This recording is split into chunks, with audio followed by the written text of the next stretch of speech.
Welcome to my channel.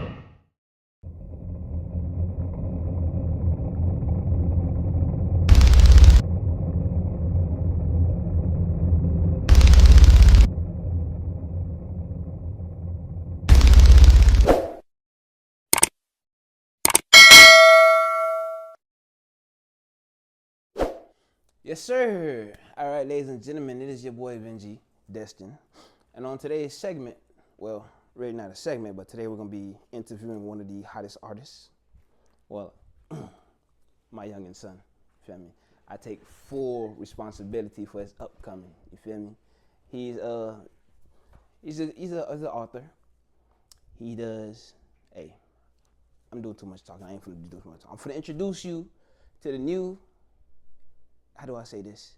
There's a new book out there that you all should go ahead and please, once this video is over, please, ladies and gentlemen, go down, subscribe, and like. And once you're also done, go down again, look for the link. It'll take you directly to the author's page where you can purchase his book online on Amazon.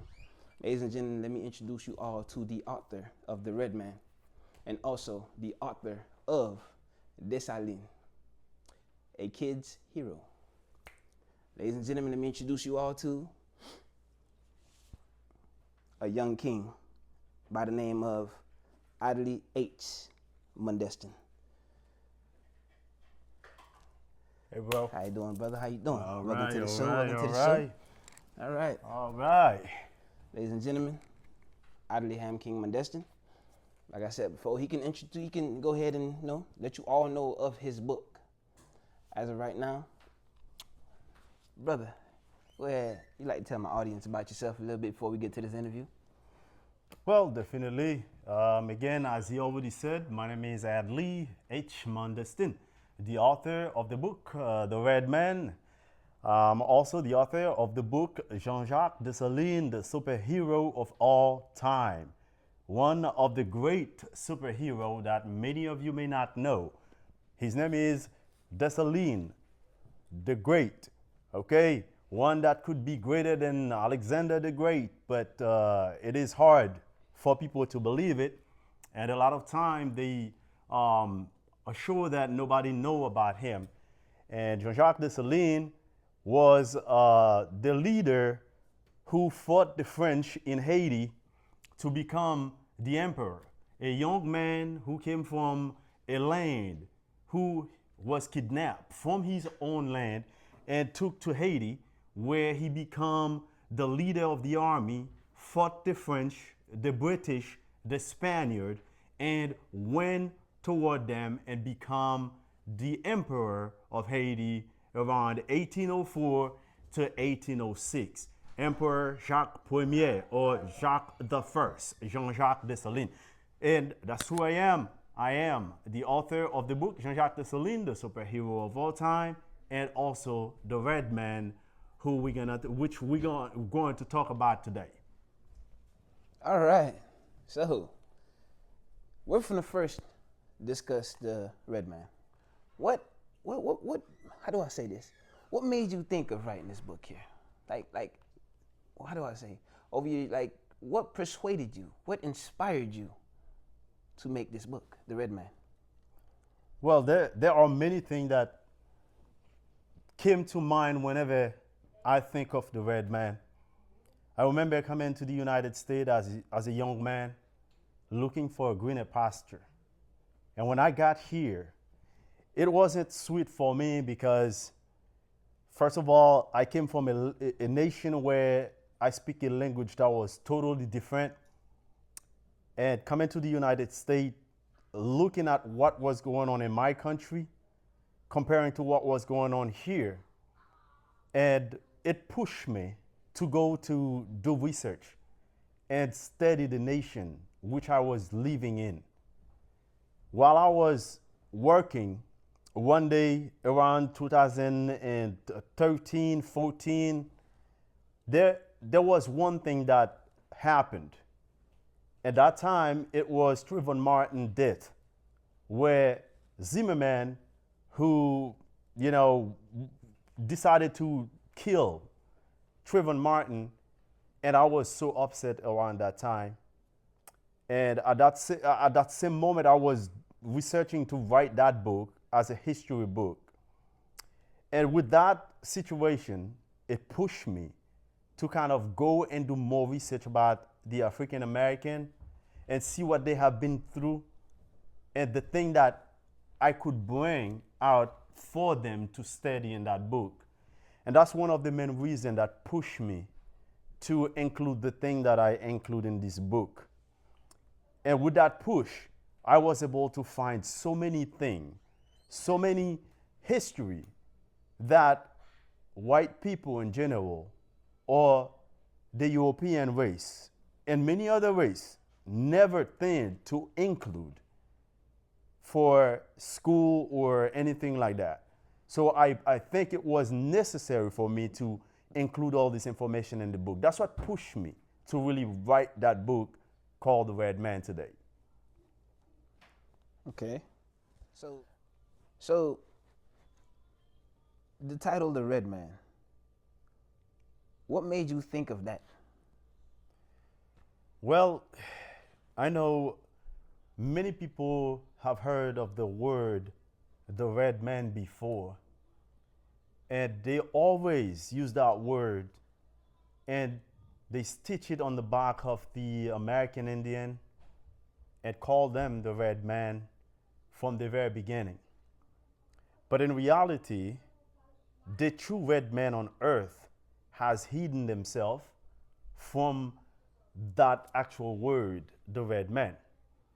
So as I was researching to write the book, I found out many things, and things that many African American already know naturally, and a lot of time they use it.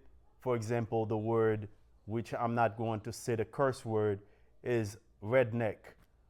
Like they always use when a person who is considered Caucasian mad, what do they turn? What color do they turn? They usually turn red. When they are happy, they laughing crazily, they also turn red. So because of that reason and many other reasons, I come up with that word to describe them as the true red man instead of the the American Indian, which they call the red man. Which in fact too, as you will find in the book, the true African American are what we call the Indian. Many of them today don't even know that they are the true indigenous who were here when Columbus came to the continent. So they come into the continent, found different shade of people, different shade of brown in that continent. But they decide to only select a group of people, and they said that they were the one who were the American Indian. And today that's the only people you know as the Indian. But the African American, many, if not 100% of African American are actually Indian. So that's the reason why I chose the title, The Red Man, to describe the people who actually red. When they mad, they turn red. They laugh, they turn red. They are having intercourse with a woman. As they being so happy, they become so red. So it's not just the neck that is red, but the entire body is red. For example, you'll see a good example I put in my book, where if you European are sitting in the beach, they are getting sun bath, if you would say, for them to become, I would say, brown, to get pigmentation. But in reality, when you look at them after they get out of the sun, they just turn red. They're not really brown, nor taking any pigmentation. So that reason pushed me to call the book The Red Man, since the book is about them. Okay. So when did you first realize that you actually had to go ahead and, that you wanted to make a statement in this world? Well, as I started at the beginning and told you, when they killed Trayvon Martin around 2013, to me, it was a slap in the face as a black man who come from Haiti, the land of the free, the true land of the free. Because there in Haiti, we fought several European nations as a group of black people and defeated them one after the other in order to become independent. So when Haiti became independent, therefore we are the freedom that bring the light to the world. I'm talking about the entire world of black people in the white world, where we said, if you are any person who feel like you are enslaved, you have problem where you live, where you are being discriminated against, you can come to Haiti and you will have freedom. The moment you step your foot in Haiti, you're gonna have land and freedom. Nobody can touch you from there. So it was necessary for me to start looking into the situation. When I come here, the way I see they were treating African American, it pushed me to go seek for more information, to research and try to understand what was going on. Why did they treat them this way? They called them all kind of names, and they were treated less than everybody else. So that pushed me to write this book and pushed me to research and be able to come with some information so that they could also be taught or share with them so they could learn. And that's the main reason I choose that. Okay. So while writing this book, have you ever had, because most writers have this, have you ever had writer's block? And if so, how did you handle it? Well, that is something that happens all the time. Sometimes it could be deep in the middle of the night. I'm trying to write a chapter. And first of all, you have to do the research that's necessary. Sometimes you have to travel to go get the information. And even when you have the information, sometimes it is hard to put it together because you can see the information is so much in front of you and you don't know how to put it in a way that could be understood by the people who are going to read it. And yes, based on the question, I have had some writer's block, but I try my best to sleep on it. When I see that I can't put the information together, I just leave it, go take a nap, maybe a 15-20 minute nap, and wake up, go back to this content and try to put it together again. So that's the way I would say that's the technique I apply to put the book together. Okay. So during your time writing the book, besides writer's block, what other problems, because I know you also go to work as well, so what problems have you encountered while writing this book, for example, that held you from completing the book? For example, you set a time that you would start and a day that you would have finished, but instead you seemed to took a little longer. Well, again, going back to the information, the content, it is very important for any person who's planning to become a writer or trying to write something, because a lot of time you have a lot of information in front of you. You have a lot of detail in your hand, and it is hard to believe what you see.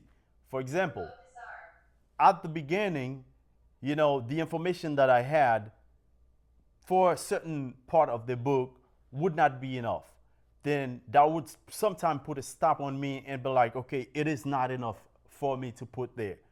I can't develop it enough because it's not enough. And I would go back and look for more details. And sometimes the information I get become too much. Now I don't know how to, order this information. So it become a problem. But what I would do is to take my time, read over and over, and try to do to apply the process of elimination. So if there's repetition in the information that I have, I will pick the best sources and put them together and then write the part that I need to write.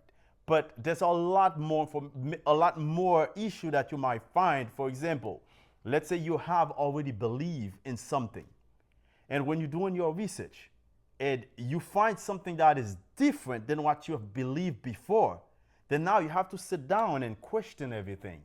And it could be. So the audience and your fellow many readers out there would like to know, how long did it actually take you to finish this book and publish it? Well, it took me a couple of years to actually finish the book from the time I started.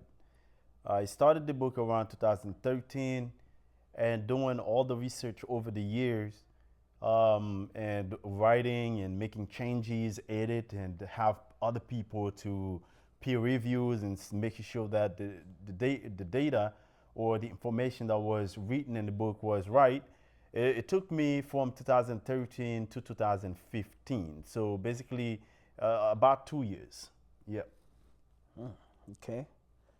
Your new book that you created, the Jacques Dessaline, the greatest hero of all time. What made you? Because as I looked at it, it looked like a cover. If I'm not mistaken, correct me if I'm wrong. It looked like a cover that was created for the youth, the children's. Yes, definitely, definitely. So, what made you switch from to get into the kids' world as well? Like, what persuaded you to do this? Well, if you would understand correctly, a lot of our children are being taught by our enemies. They go to school, and the people who actually teach them in school are usually white European women. And when they are teaching the children, a lot of time the information they teach them is most likely things to make them hate themselves, not trusting the black community or the black race, and always make them feel like the best race in the world is the white race and nobody else. So I believe starting early with the kids, giving them the history of their heroes, like Jacques Dessaline, like Malcolm X, like a lot of other people who have done something good for the community, then it's going to help them to believe in themselves. So when they get to school and they're being taught by their enemies, the white woman, they will listen, but at the same time, they have already known what's going on. So they will not hate themselves because the white woman tell them black people done nothing in life. But instead, they will know that they have some heroes in their life. They have a person like Jacques Dessaline, a young man who left Wida, the kingdom of Wida, and enter the kingdom of, enter Haiti, or the colony called Saint-Domingue, and fought many white race and become independent, who become what we call an emperor in his time. So that will force the children to understand that it doesn't matter what in life, they can break through and become somebody. That's the reason why I switch from history teaching the elders or the grown up to starting with the children. So that way, the children from the young age, they start learning who we are.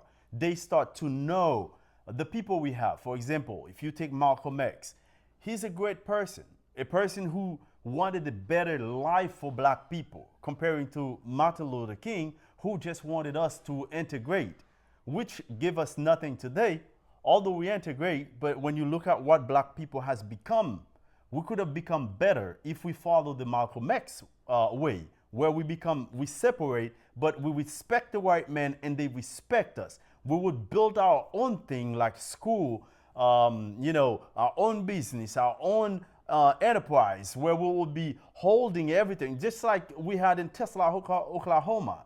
So basically, we would have been a greater, race in America than we are today, where we depend on the white man for everything. So that's one of the main reasons I wrote this book, so that I can start teaching the children that they are important, that they can become whatever they want if they want to. Okay, so again, for the viewers that's out there, for the new upcoming writers, what advice would you give to them on basically with them starting their first book or getting into the game? Well, what I would tell everyone who think it is their passion to write books, the thing you have to know is that you can do it. It may be hard. You might find a few obstacles in your way, but believe me, you can do it. You just have to put your mind through it.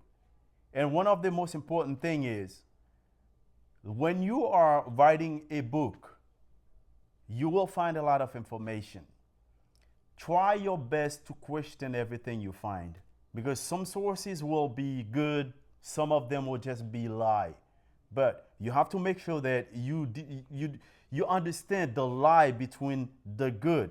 And sometimes you see, you might find information of someone discussing certain situation. And based on the information that they are discussing, for example, they might be cursing black people. But while cursing black people, in their information, you might find some tangible information that they provide that you can use for your book that would make your reader, better off. So always read everything and also question everything that you find. Okay, so before we conclude this here segment, the question would be, are there any more surprises for the near future? Are you currently working on anything right now at the time being? Yeah. I am working on a very important book. And this book has to do with spirituality, with angels, falling angels. It has to do with a lot of things you don't understand, like zombies, things like that. It is a very important book. I have been in this book for almost 3 years now, and I can't complete it yet because there's so much that I have to put into this book. And the most important thing is it has to do with what we call the numerology. Numerology is something that a lot of people study in this world. But based on numerology, you'll be able to determine certain hidden contexts of words.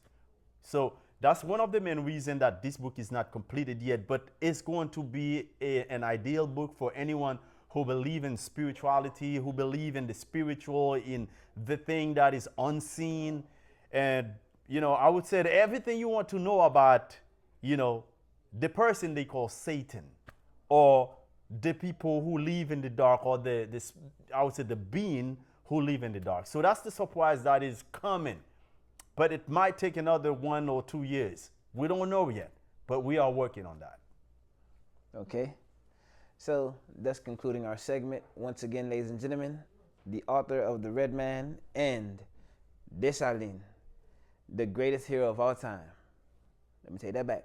Jacques Dessaline, the greatest hero of all time. Adly H. Mondestin, thank you for coming on the show. Thank you. I'd love to go ahead and have you again when your new upcoming book comes out. I'd like to go ahead and have another interview about that book when it comes out. Definitely. And then I enjoy to be here today, and I will say thank you for having me. I appreciate it. No, it was a pleasure having you. Thank you. Thank you. Thank you for watching.